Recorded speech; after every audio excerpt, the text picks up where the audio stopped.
1975년 3월 6일 이날이 이제 그 청와대에서 최순실의 아버지 최태민하고 박근혜가 처음 만난 날이라고 합니다.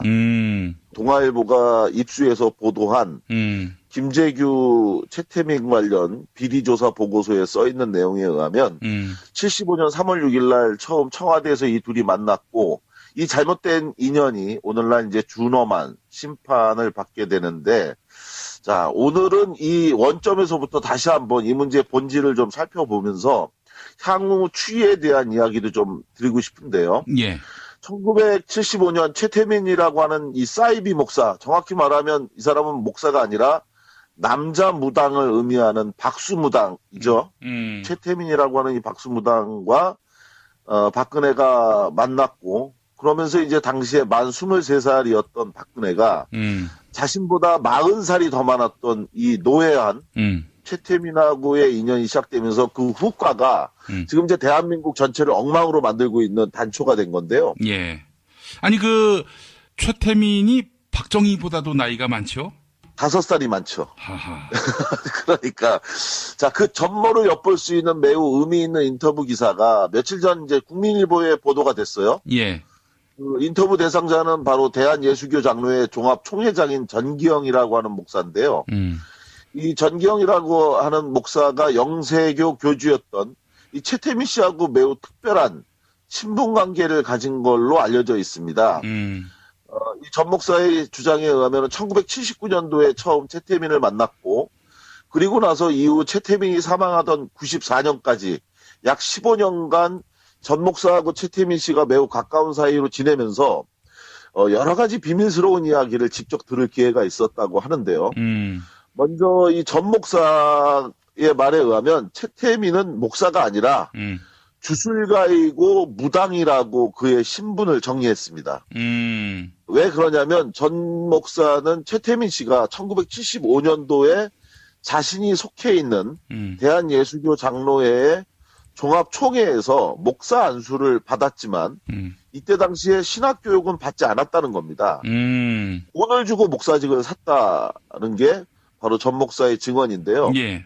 그러다 보니까 이 최태민 씨가 굉장히 좀 웃긴 일을 한번 한 게 있는데, 그게 뭐냐면 예배 때 목사님들이 하는 기본적 전례인 축도, 이 축도조차 못해서 쩔쩔매고 있는 걸 보고 옆에 있는 한 목사가 대신 그 축도에 문구를 적어줬다고 그래요. 그런데 그 최태민이 이거를 읽으면서 제목으로 썼던 축도라는 문구를 큰 소리로 읽어갖고 네, 사람들이 다 비웃었다고. 네? 축도 이렇게 썼는데 그걸 축도 이러면서 이제 크게 읽었던 거예요.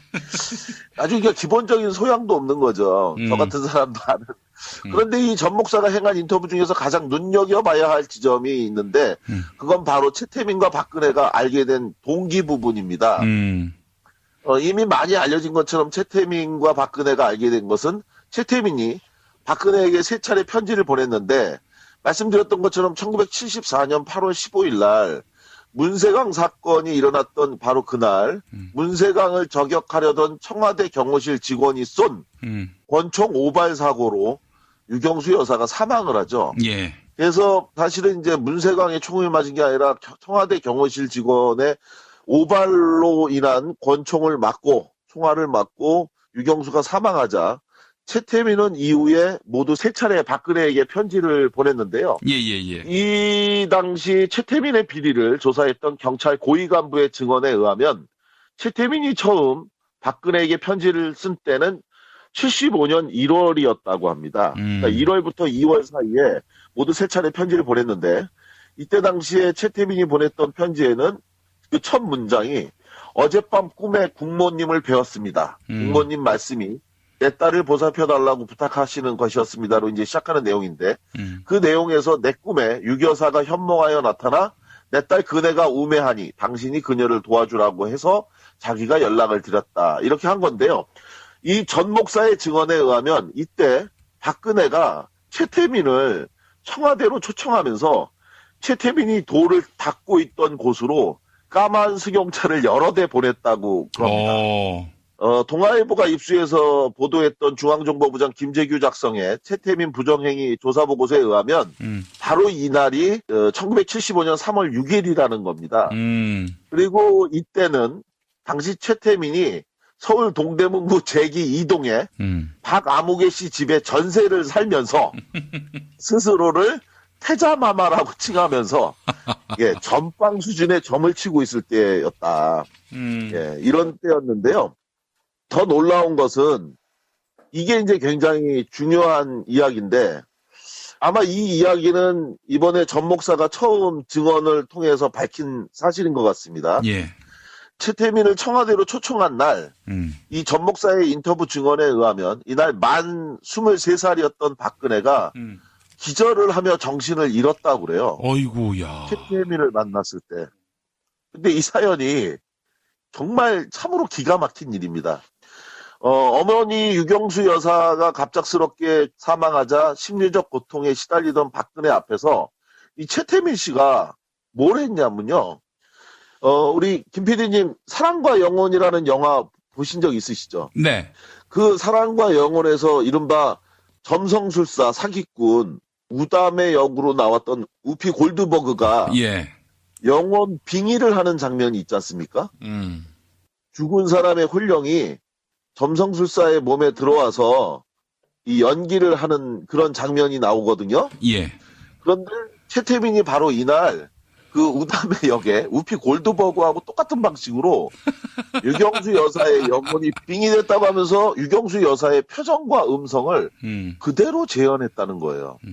그래서 이 모습을 보고 돌아가신 어머니가 정말로 빙의돼서 나타난 걸 보고 만 23살이었던 그때 당시에 박근혜가 그만 기절을 했고 그리고 나서 이후에 입신을 했다는 것이 이 전기영 목사의 인터뷰 증언입니다. 예. 이거대로 보면 우리 김 PD님도 성대모사에 한 가닥 하지 않습니까? 예. 한번 언제 유경수 여사의 목소리를 한번 해보시면 어떤가 싶은데, 이 전 목사가 하는 말에 의하면, 먼저 여기서 입신을 했다라는 표현, 이것에 대해서 최태민 씨한테 자기가 직접 들었대요. 이 입신이 도대체 뭐냐? 그랬더니, 입신이란 예컨대 환상을 본다거나 천국이나 지옥을 본다든가 뜨거운 성령 체험, 신들렸다는 등의 의미인데 당시에 이제 유경수 여사의 목소리와 표정을 그대로 재현하는 최태민을 보고 박근혜가 이제 이후부터 최태민 씨를 신령스러운 존재 자체로 보게 되었다. 이것이 이제 전 목사의 이야기인데 말씀드렸던 것처럼 자신의 목소리로 다른 사람의 목소리나 새 또는 짐승 따위의 소리를 흉내내는 일을 성대묘사라고 국어사전에서는 표현하고 있는데요. 아마도 이제 텔레비전을 통해서 방영됐던 유경수 여사의 목소리와 표정 등을 이 최태민 씨가 이제 연습해서 만들어낸 그걸 보고 당시에 이제 박근혜가 속아 넘어간 게 아닐까 이렇게 생각할 수밖에 없는데요. 여하간 그러한 계기를 시작으로 최태민 씨와 박근혜의 불행한 시작이 결국 오늘날 민주공화국인 대한민국을 이 샤머니즘이 지배하는 원시 미개 국가 수준으로 이제 전락시킨 건데요. 그리고 나서 이러한 과정을 통해서 김재규 조사 보고서에 나온 것처럼 박정희 유신 독재 권력 하에서 권력 2인자였던 이 박근혜의 이름을 팔아서 그 아버지 최태민이 엄청난 금전적 이득을 받고 또 대를 이어서 그 딸이 부와 특권을 세습하고 있는 그들만의 대한민국을 만들어낸 건데 여기서 전 목사의 증언 중에 또 하나 믿기 어려운 증언이 하나 더 있는데요. 그게 바로 많은 분들이 의심하는 최태민과 박근혜의 연인설이라고 합니다.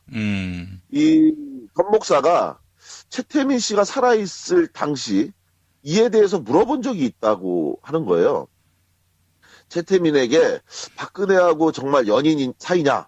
이 얘기를 물어봤는데 이 전 목사가 직접 최태민 씨에게 들은 이야기에 의하면 이 사실에 대해서 내가 나이가 있는데 라고 하면서 반문을 했다고 그래요. 그러니까 나이도 많고 이래서 아무 일도 없었다는 뜻으로 해석이 되는데 그런데 그 뒤를 잇는 말이 더 끔찍합니다. 뭐냐면 최태민이 이렇게 얘기를 했다는 거예요. 다만 박근혜와 나는 영의 세계의 부부이지 육신의 부부는 아니다라고 말을 덧붙였다는 겁니다. 이처럼 최태민의 전형적인 사기 행각에 박근혜가 넘어간 거, 이거를 좀 한번 분석해 보면, 예. 아까 전에 우리 김 PD님이 말씀하셨던 것처럼, 사실은 이제 박근혜는 최태민을 만나기 전까지 세상에 대해 전혀 알 수 없었던, 세상에 대해서 전혀 몰랐던 거죠. 박근혜는 1952년생입니다. 그리고 아버지 박정희가 군사 쿠데타로 권력을 찬탈하고 2년 후인 1963년부터 청와대에서 살기 시작했는데요.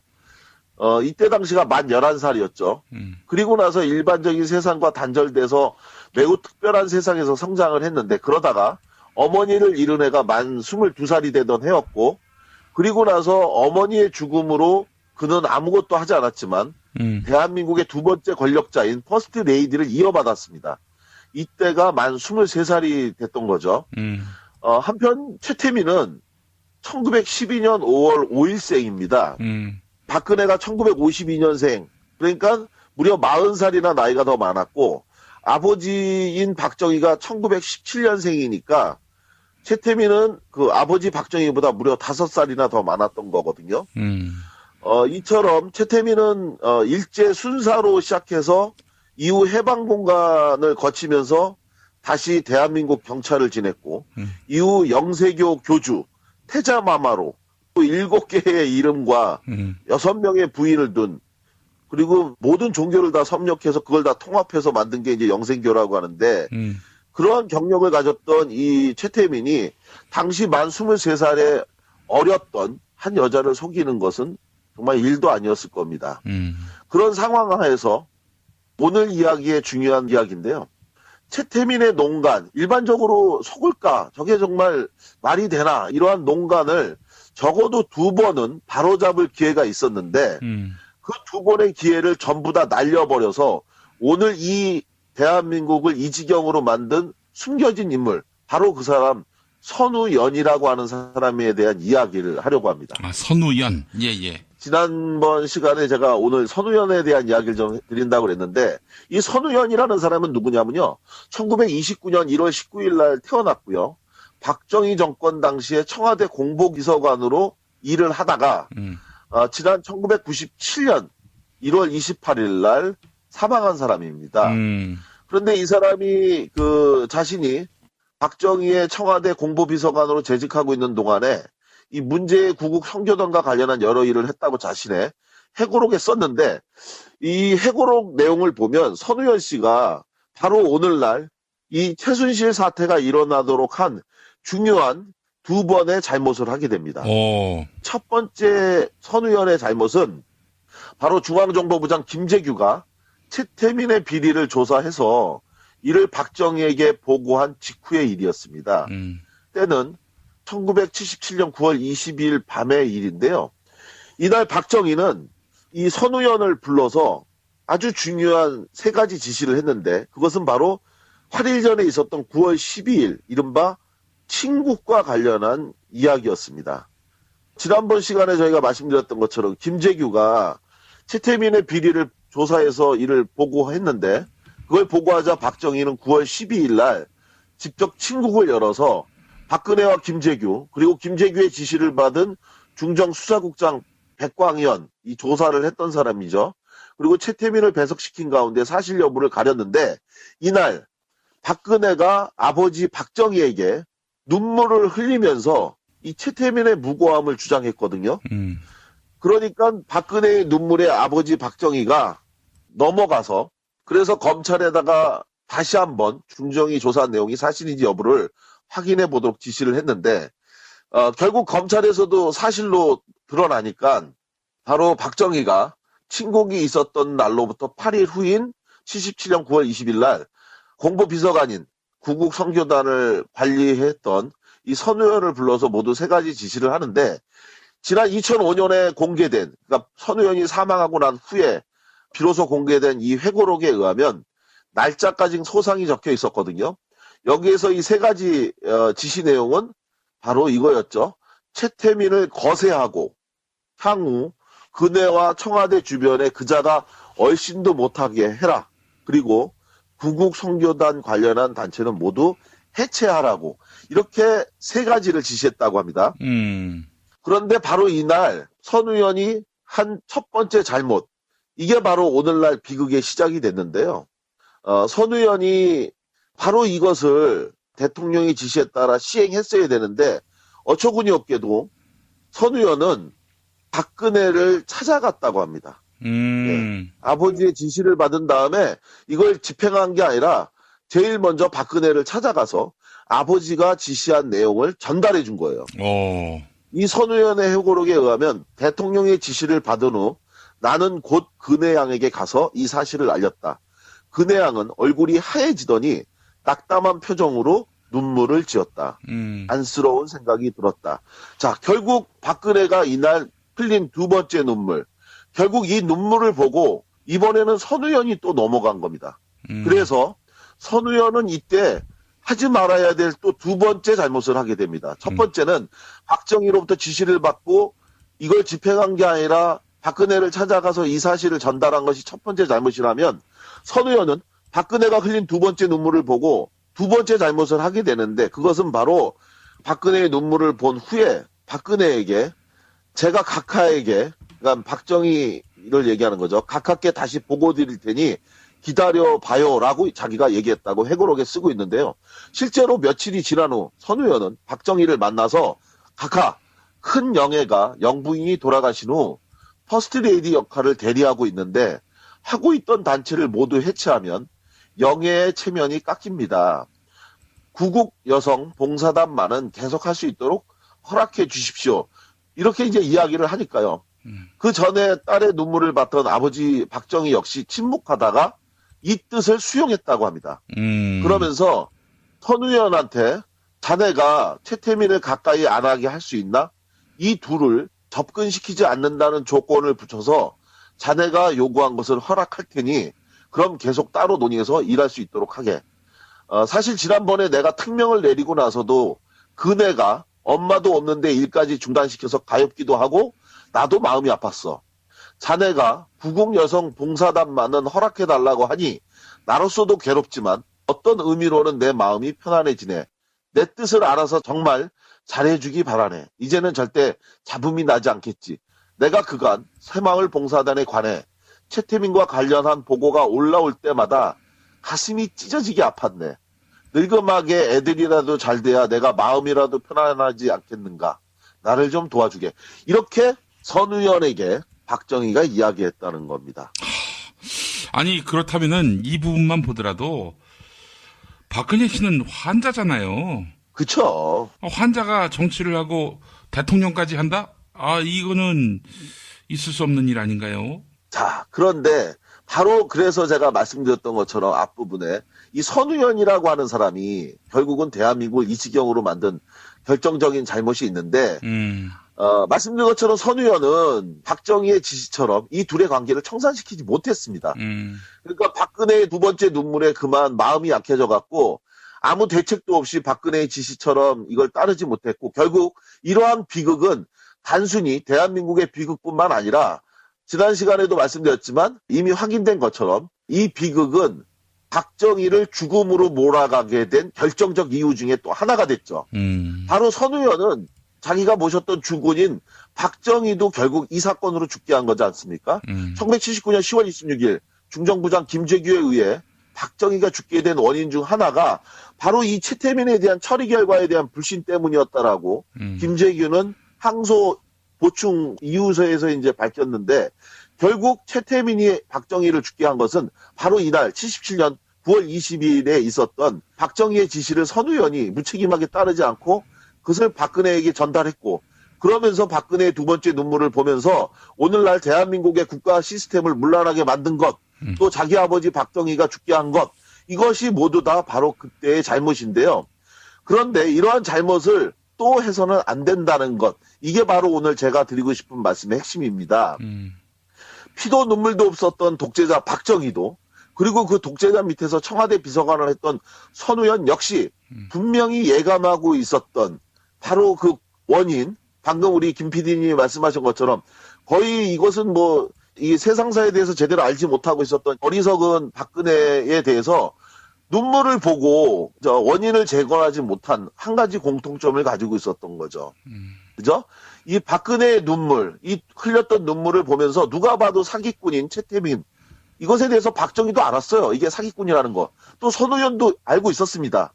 그가 나라를 망칠 인물이라는 것에 대해서 분명히 알았는데, 그러나 박근혜가 흘렸던 두 번의 눈물 앞에 그만 마음이 약해져서 이걸 그냥 방치했던 게 결국 오늘날 이 비극으로 성장해서 나라를 망치게 된 건데, 그런데 말입니다.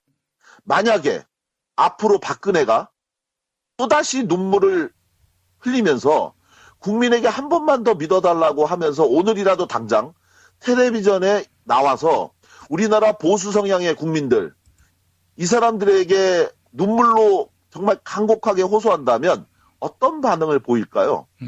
제가 걱정하는 이유가 바로 이겁니다. 이제는 안 믿을 것 같은데요. 아이고, 무슨 말씀을요.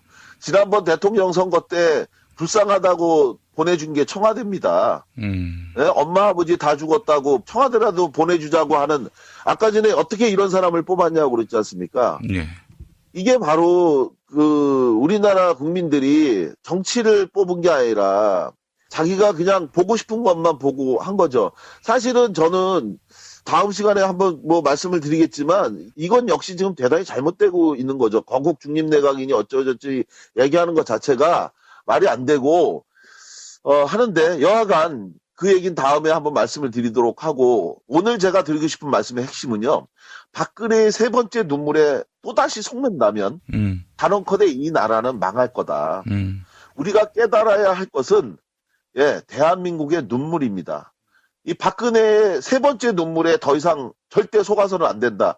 박근혜가 오늘이라도 당장 나와서, 아니면 최순실이가 구속되고 난 다음에 일단락되고 난 후에, 그때 세월호 사건 때도 흘리지 않았던 눈물, 그리고 세월호 사건 때 왜 눈물 한 방울 흘리지 않냐고 국민들이 따지니까 정말 1분 30초인가요? 눈을 껌뻑이지 않는 기적을 보여 한 방울의 눈물을 흘렸다고 하면서 사람들을 개탄스럽게 했던 그 일.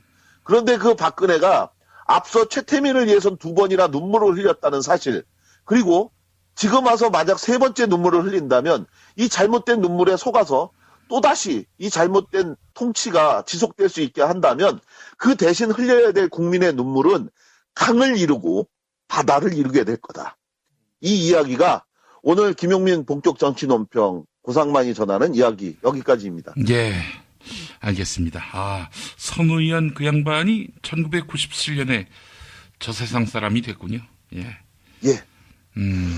정말 그분이 그때 당시에 박정희의 지시사항을 그대로 따르기만 했어도 어쩌면 아버지도 죽지 않았을 거고요. 예. 그리고 그 딸도 오늘과 같은 이런 지경이 되지 않았을 거고, 나라가 이 지경이 되진 않았을 텐데, 저는 숨겨진 또 한 명 이 사건의 공범 선우현 씨에 대해서 고발하고 싶었습니다. 예, 알겠습니다. 고상만 반장님 오늘 말씀 잘 들었습니다. 예.